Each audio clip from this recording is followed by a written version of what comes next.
Friends, हमारे channel parent teacher में आप सभी लोगों का स्वागत है। आज का हमारा विषय है शिक्षा और समाज। इसके बारे में हम पूर्ण रूप से अध्ययन करेंगे। इसमें हम उनके संबंधों के बारे में भी चर्चाएं करेंगे। तो आइए स्टार्ट करते हैं अपना टॉपिक। समाज।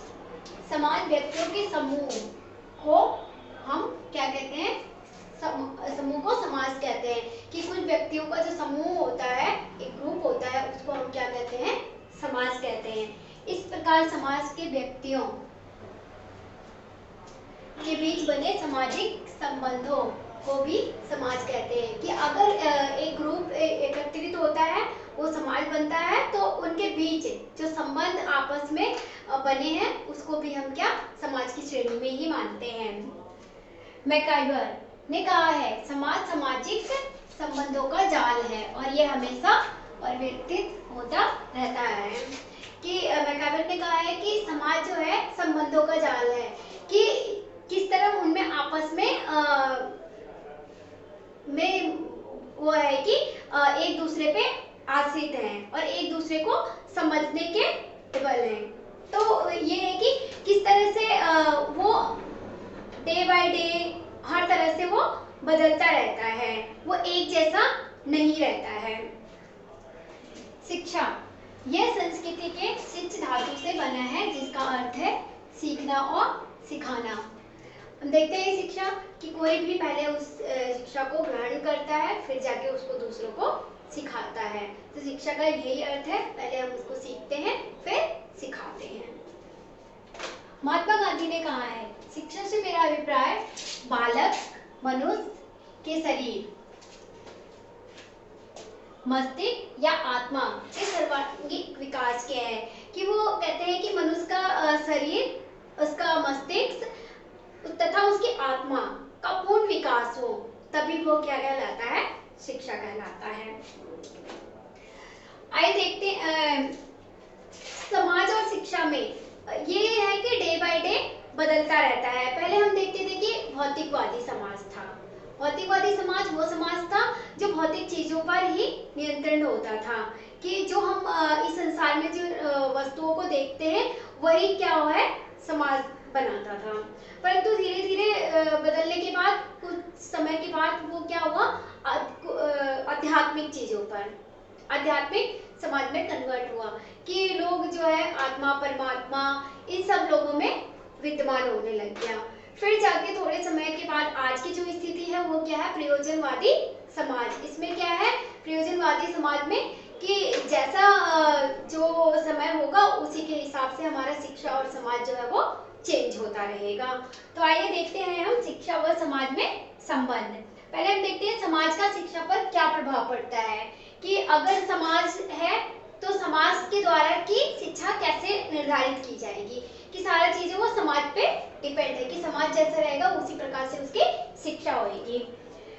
समाज की भौगोलिक स्थिति। भौगोलिक स्थिति हम देखते हैं कि वहाँ का जो वातावरण है, वहाँ का रहन सहन कैसा है, उस हिसाब से ही जैसा हमारा समाज है उसके हिसाब से हमारी शिक्षा जो है वो निर्धारित होगी। कहाँ पे की भौगोलिक स्थिति छोटा है, वहाँ पे आदिवासी लोग हैं या किसी और समाज के लोग हैं, तो उसके अकॉर्डिंग ही हमारी शिक्षा जो है वो बनाई जाएगी, जिससे कि उनको इस चीज का लाभ हो सके। समाज की संरचना। समाज की संरचना जो है ये भी है कि किस तरह से पहले उच्च वर्ग है, मध्यम वर्ग है या फिर शूद्र वर्ग है, उनके अकॉर्डिंग ही ये शिक्षा निर्धारित की जाएगी कि उनको किस किस तरह की शिक्षाएं प्राप्त की जा सके। कि वो क्षत्रिय वर्ग का है कि तो उन्हें क्षत्रिय वर्ग की शिक्षाएं दी जाए, या पंडित वर्ग के है तो मतलब इस तरह से उसका बनाया जाएगा, उसका संरचना है, उसी के अनुसार ही उसको शिक्षा दी जाएगी। राजनीतिक दशाओं का प्रभाव। कि हमारे समाज में देख रहे हैं किस तरह की राजनीतिक दशाएं, किस तरह का राजनीति व्याप्त है जो वो चल रहा है। व्यक्ति को किस प्रकार की उस समाज में किस प्रकार की शिक्षा की जरूरत है, उस राजनीति से रिलेटेड कि उनको किस किस तरह का ज्ञान होना चाहिए, राजनीति से वोट देने का है कि नहीं है, उनकी क्या जरूरतें हैं, इस हिसाब से उनको शिक्षा दी जाती है। तो ये जो है हमारा राजनीतिक दशाओं का प्रभाव पड़ता है शिक्षा पे। समाज की संस्कृति संस्कृति और शिक्षा, कि समाज में किस प्रकार की संस्कृति है, वो किस संस्कृति से रिलेटेड है, किस तरह के तीज त्योहार मनाते हैं, उसी के अकॉर्डिंग उनको शिक्षा दी जाएगी। कि वो किस क्षेत्र से आए हुए हैं, कि वो पंजाबी है, मराठी है, गुजराती है, वो उस तरह से ही उन्हीं की लैंग्वेज में उनको उसी के अकॉर्डिंग से शिक्षा की व्यवस्था की जाएगी।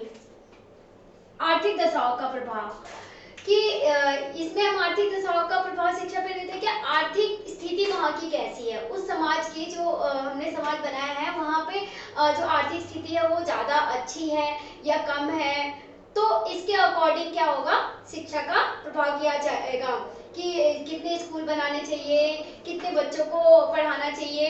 तो ये सारा चीज जो है वो किस पे डिपेंड होएगा, आर्थिक स्थिति पे रहेगा।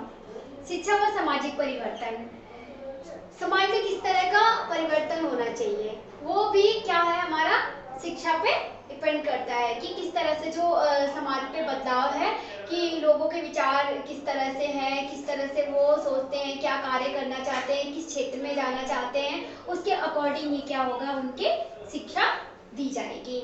तो ये सारा था हमारा समाज का शिक्षा पे क्या प्रभाव पड़ता है, कि हम समाज के अकॉर्डिंग ही शिक्षा निर्धारित करते हैं। इसी प्रकार हम देखते हैं कि शिक्षा का समाज पे क्या प्रभाव पड़ता है। पहले हमने देखा समाज का शिक्षा पे क्या प्रभाव पड़ता है, अब हम देखेंगे शिक्षा का समाज पे क्या प्रभाव पड़ता है। शिक्षा व समाज परिवर्तन, पहले शिक्षा जैसी होएगी उसी तरह से हमारा समाज जो है वो बनेगा, कि अगर वहाँ उस समाज में जो व्यक्ति हैं वो अच्छे पढ़े लिखे हैं, उच्च वर्ग के हैं, अच्छी सोच वाले हैं, तो हमारा जो समाज है वो अच्छा बनेगा और समाज की जो वो ग्रो है वो और आगे बढ़ सकेगी। शिक्षा द्वारा समाज की भौगोलिक स्थिति नियंत्रण, कि शिक्षा, अगर व्यक्ति शिक्षित है तो वो ये जान सकता है कि हमारे देश की जो भौगोलिक स्थिति है वो कैसी है। अगर वो उसमें शिक्षा नहीं रहेगा तो वो उसकी स्थिति के बारे में नहीं जान सकता। पहले क्या होता था कि समुद्र द्वारा नावों से कई टाइम लग जाता था, कई महीनों सालों लग जाते थे एक जगह से दूसरे जगह जाने में। तो आज की स्थिति में देखो कि वो जहाज वगैरह से, पानी की उससे कि 2 दिन में ही उस चीज को पूरा कर सकते हैं। तो ये क्या है, हमारी भौगोलिक स्थिति है, कहीं पे आना जाना, ये सारी चीजें कैसे संभव हो सकी हैं, शिक्षा के द्वारा ही संभव हो सकी हैं।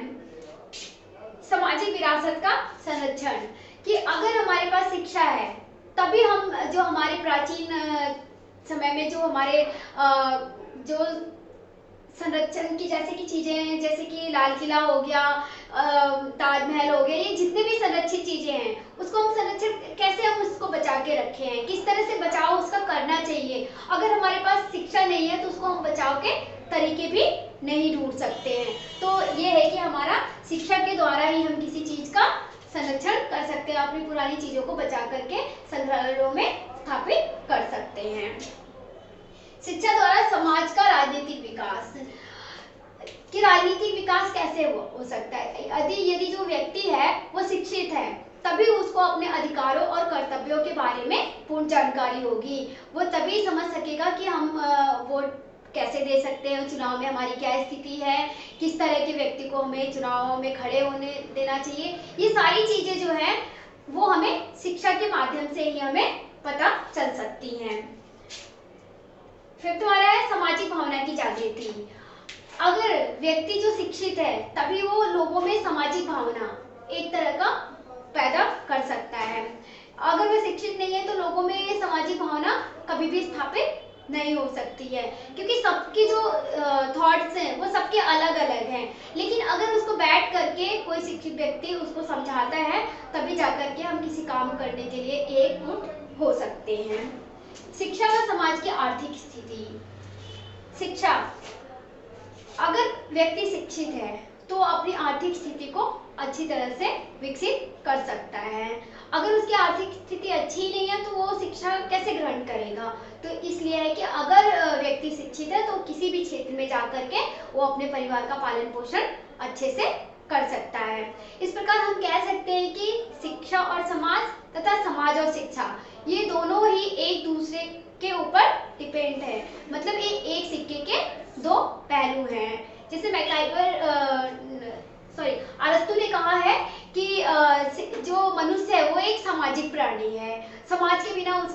निर्वाह नहीं हो सकता है।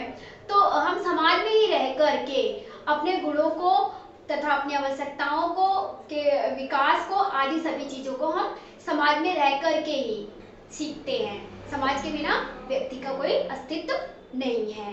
तो ये आज का विषय था, समाज और शिक्षा। इसी के साथ आज का ये टॉपिक समाप्त होता है। उम्मीद करती हूँ कि आप लोगों को ये सारे टॉपिक समझ में आए होंगे। अगर आप लोगों को मेरा विषय समझ में आता है तो लाइक, अगर आप मेरे चैनल पर नए हैं तो प्लीज़ मेरे चैनल को सब्सक्राइब जरूर कीजिएगा। धन्यवाद।